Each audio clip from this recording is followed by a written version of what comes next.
बिस्मिल्लाहिर्रहमानिर्रहीम अस्सलाम वालेकुम and welcome to FR stitching ideas के साथ एक बार फिर मैं आपके सामने हाजिर हूँ।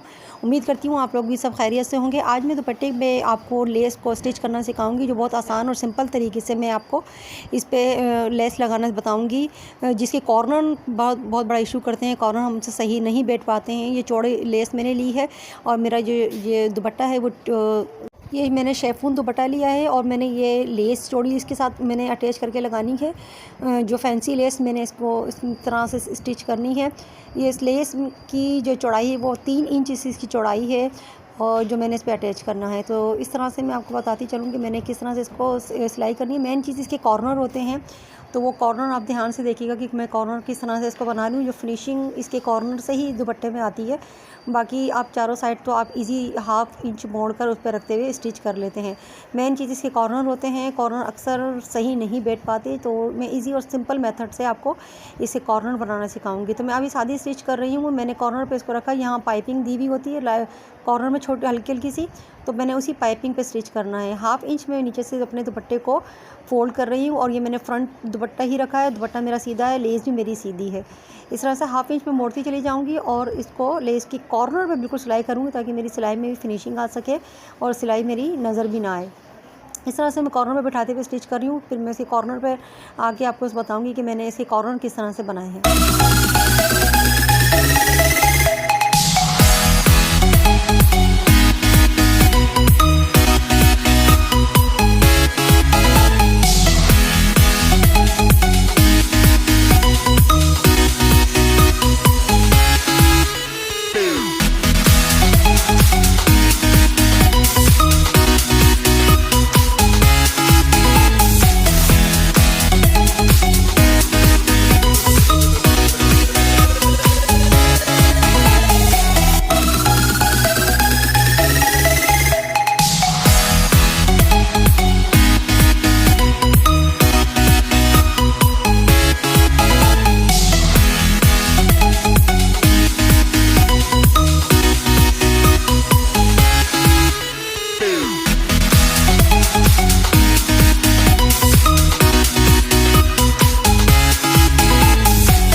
सिलाई मैंने कंप्लीट कर ली है। कॉर्नर पे मैं आ चुकी हूँ। इस तरह कॉर्नर पे आने के बाद अब मैंने इस तरह से इस अपने लेस को डबल तरह इस तरह से फोल्ड करना है। फोल्ड करने के बाद मैंने क्रॉस में इसकी यानी कि तिरछी सिलाई करनी है, क्रॉस में सिलाई करनी है। 1.5 इंच का मैंने नीचे से गैप दिया है।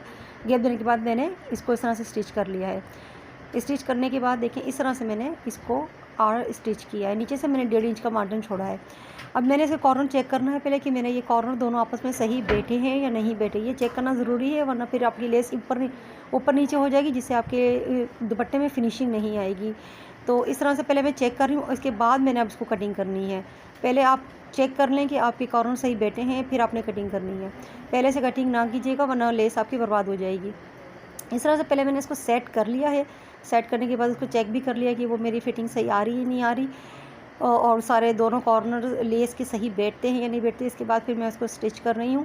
कॉर्नर से स्टिच करूँगी दोबारा। अभी मेरे ये थोड़ा सा यहाँ से और थोड़ा सा मोटा हो रहा है, यानी कि लेस में अंदर से और थोड़ी सी मुझे इसकी कटिंग की ज़रूरत है। थोड़ा सा मैं और काटूँगी इससे। अब इस तरह से कॉर्नर मेरे सही नहीं बैठ रहे थे, तो अब मैं लेस को थोड़ा सा उठ रहा था वहाँ से, तो मैंने इसको कटिंग की है लेस को थोड़ी सी।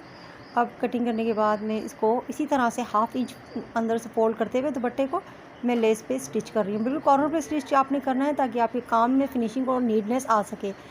इसी तरह से मैं हाफ इंच फोल्ड कर रही हूँ। फोल्ड करने के बाद मैंने इसको बाकी दुपट्टे को इसी तरह से स्टिच करना है। स्टिच करने के बाद मैं आपको दिखाऊंगी कि दुपट्टे में कितनी इसके कॉर्नर में कितनी नीटनेस आई है। इसी तरह से मैं इसको फोल्ड करती चली जाऊँगी आधे इंच को, और इस पूरे दुपट्टे को इसी तरह से मैं स्टिच करती हुई इसके कॉर्नर पे चारों कॉर्नर को मैं सेम इसी तरह से तैयार करूँगी।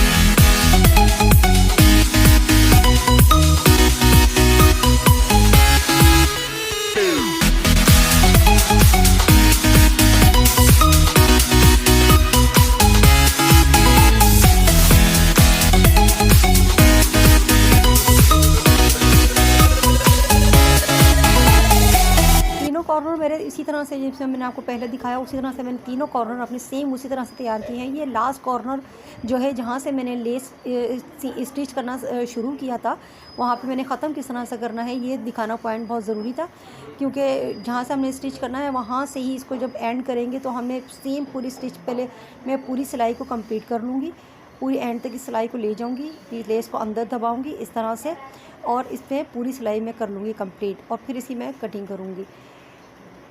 इस तरह से मैं इसको अंदर मैंने बिठाना है। बिठाने के बाद फिर मैंने इसको इस तरह से स्टिच करना है, पूरी स्टिच कर लूँगी। स्टिच करने के बाद फिर मैंने इसकी कटिंग करनी है लेस की और फिर मैंने दोनों तरफ से फोल्ड करना है।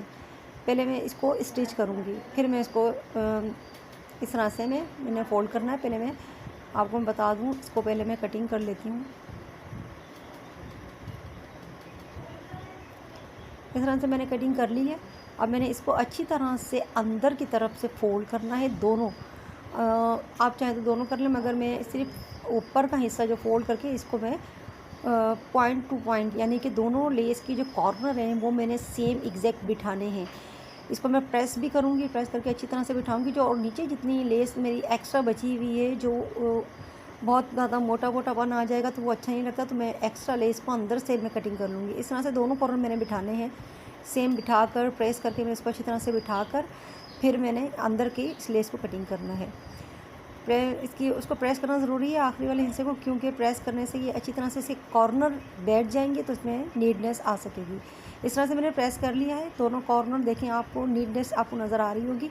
अभी मैंने इसको कॉर्नर से सिलाई करते हुए इसके चारों कॉर्नर को मैंने सेम इसी तरह से सिलाई करना है ताकि इसके कॉर्नर भी सही से बैठ सकें। बिल्कुल बड़ी सिलाई करूँगी, ज़्यादा मैं बारीक सिलाई नहीं कर रही हूँ, बिल्कुल यानी कि बहुत ज़्यादा चौड़ी बहुत ज़्यादा बड़ी सिलाई भी नहीं होनी चाहिए और बहुत ज़्यादा बारीक सिलाई भी नहीं होनी चाहिए। सिलाई बस ऐसी हो कि मेरे ये इसमें दुपट्टे में नीटनेस आ सके, क्योंकि दुपट्टे में नीटनेस जितनी होगी उतना ही आपका दुपट्टा खूबसूरत लगेगा। इस तरह से आपने इसको खींचना है, इस तरह से ज़्यादा इसको कपड़े को नहीं खींचिएगा, क्योंकि ये शेफून है, शेफून में झोल आ जाता है। बहुत ज़्यादा खींचना नहीं है आपने, हल्के हाथों से इसको अब मैं बाहर की तरफ इस दुपट्टे को खींचूँगी और उसकी दूसरी साइड पे मैं इसको सिलाई कर रही हूँ। इस तरह सिलाई करते हुए मैंने सारे कॉर्नर इसी तरह से बनाने हैं अपने दुपट्टे के दोनों चारों कॉर्नर पे। मैंने आपको बता दिया कि किस तरह से मैंने इसको सिया है, स्टिच किया है। इसके कॉर्नर मैंने किस तरह से तैयार किए हैं, ये देख लें कितने नीटनेस से मैंने इसको तैयार किया और मुझे दूसरी सिलाई करने में कोई परेशानी पेश नहीं आ रही है। इस तरह से मैं सिलाई करते हुए इसको पक्का मैंने करना है। कॉर्नर पे लेकर आऊँगी, कॉर्नर पे लाने के बाद इसमें मैंने एक सिलाई स्टिच करनी है सीधी और फिर मैंने इसको दूसरी तरफ से सिलाई करनी है। इस तरह सिलाई करते हुए ये दुपट्टा मेरा कंप्लीट हो चुका है, स्टिचिंग मेरी ऑलरेडी कंप्लीट हो चुकी है। अब इसकी नीटनेस मैं आपको दिखाती हूँ कि नीटनेस मैंने किस तरह से मैंने इसकी सफाई इससे मैंने इसके कॉर्नर तैयार किए हैं। ये कॉर्नर आप देखें कितना नीटनेस से मैंने इसके कॉर्नर तैयार किए हैं और थोड़ा सा मैं इसको प्रेस करूँगी तो इसमें मज़ीद नीटनेस आपको नज़र आएगी। इस तरह से कॉर्नर मैंने बना लिए हैं सारे। नीटनेस आप देखें कितनी मैंने नीट इसकी स्टिच की है।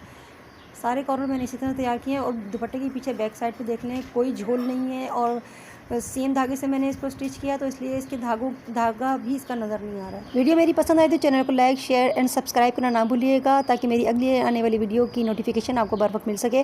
मिलते हैं किसी नेक्स्ट वीडियो में, जब तक के लिए अल्लाह हाफिज़। अपना ख्याल रखिएगा और दुआओं में मुझे याद रखिएगा। अल्लाह हाफिज़।